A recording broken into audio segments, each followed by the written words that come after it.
Welcome back to No Ordinary Path.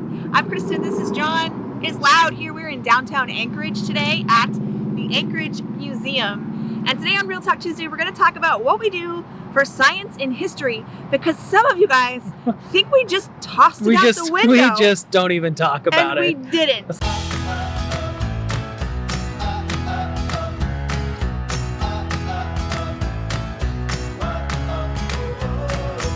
For the first year or so of traveling museums, we didn't really go to museums. They were too expensive, out of the budget, but now they're an integral part of our education for our kids.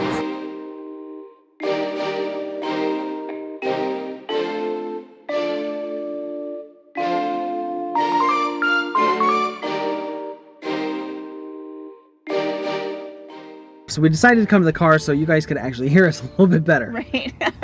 Well, we just finished up in the Anchorage Museum, and it was a really good time. We didn't have quite enough time to look around, so we will be back.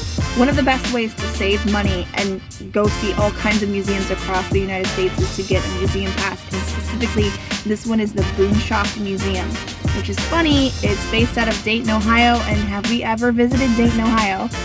No. It is for a specific museum, but we did not buy it for that museum. We bought it for all of these little things across the bottom. They are different associations that have reciprocity rights.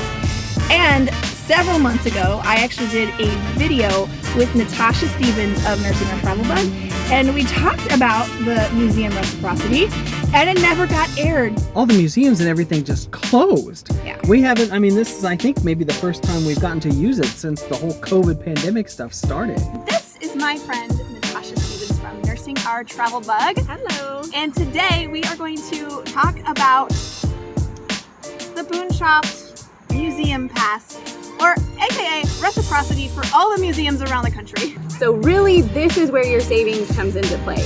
Not only do you have the membership to this particular museum, but because you have something called a reciprocity, it means that they have partnered with other museums and aquariums and science centers all across the nation so that you get discounts or even free admission into these various parks all over the country. It's really awesome, and this is not a sales pitch. We don't get anything for sharing this information with you. It's just that it has saved us a ton of money, and it's really great for homeschooling. With this, we can get into science museums, zoos and aquariums, and children's museums. You guys have had it for how long?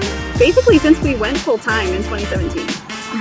Yeah, and so have you used this at a lot of museums? Oh my gosh, we have used it at too many places to count, honestly. Really? That's one of the things that we do when we scope out a new area, because we're all about pinching those pennies, saving money, because the travel lifestyle can get expensive if you travel like you're on vacation. So one of the things we do is we actually look up the different reciprocities that are in that area or within driving distance and make it a date. And we purchased this online and had it mailed to us. Have you guys been to the Boonshoft Museum? That is a no. We did it the exact same way. Yeah.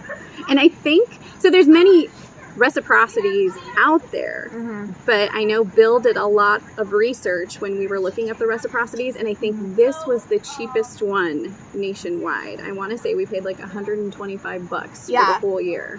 That's what I was going to say. We paid, I think it was $135. I don't know what it is. We're going to put a link in the description below. But yeah, the reason why we chose it is because it has all three of the reciprocities, whereas some of them that you might pick up will only have the zoos and aquariums, or might just have the science, but this has all three. Thank you, Natasha, for being with me today. This has been so fun.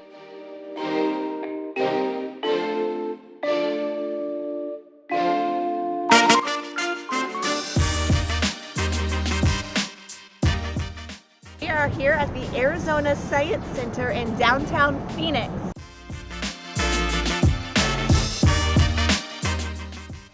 Idea Museum in Mesa was really fun.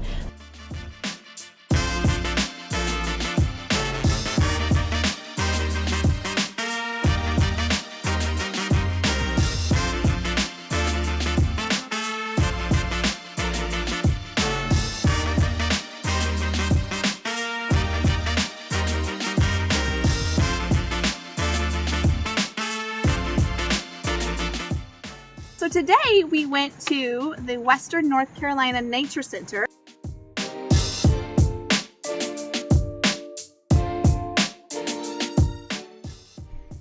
The Boonshoft Museum Pass can be found at boonshoftmuseum.org. You can find the link below in our description.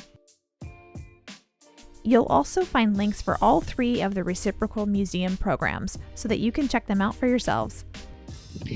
Well, we just finished up another Junior Ranger badge. This is another way that we like to educate our kids in the areas of science and history. We love it because they always learn so much, and especially places like this where the Rangers have a little bit more time where they can talk with our kids and they quiz them about things they're learning here in Alaska. When I was in history, like in 7th grade, my history teacher told me that if you throw a piece of mud at a brick wall, like a little bit sticks. But then if you throw it again, a little bit more sticks, and you can throw it again and again, more and more sticks. And so the more national parks that we go to, the more Junior Ranger programs that they do, the more they're learning about the world around us, the natural world around us, history and science of all kinds. It's a really great program. For science, there are different programs aside from just the national park, which are really cool, that have been a really great introduction to our kids. And then if you find that they really enjoy a certain subject, then you can go and build on that and learn more and visit museums about that, or go to the library, check out books about it. We hold these truths to be self-evident, that all men are created equal, and they are endowed by their Creator and certain alienable rights. That among these are life, liberty, and the pursuit of happiness.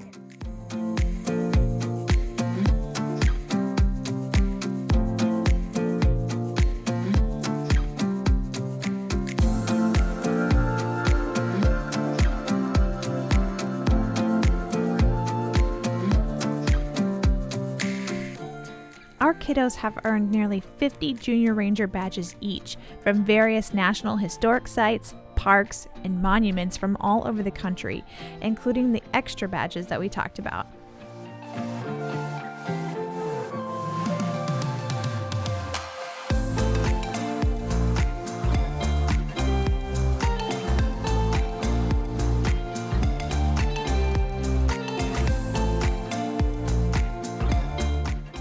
Of course, there are even more opportunities than just museums or Junior Ranger programs.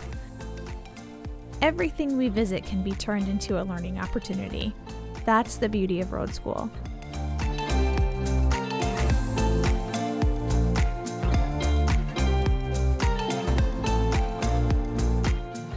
So I want to encourage you, if you're on the fence and you're thinking about getting on the road with your kids, but you're nervous about giving up a curriculum for science or history, don't be.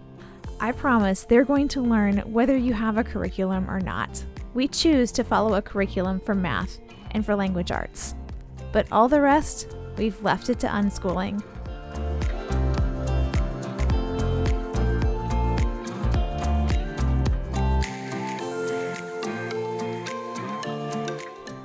I've searched high and low for a complete list of what grade school students should be learning in history and science, but it was kind of difficult to find a complete list since curriculums vary.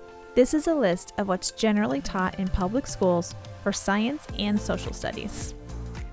I'm pretty confident we've hit each bullet point just in our travels over the last 3 years.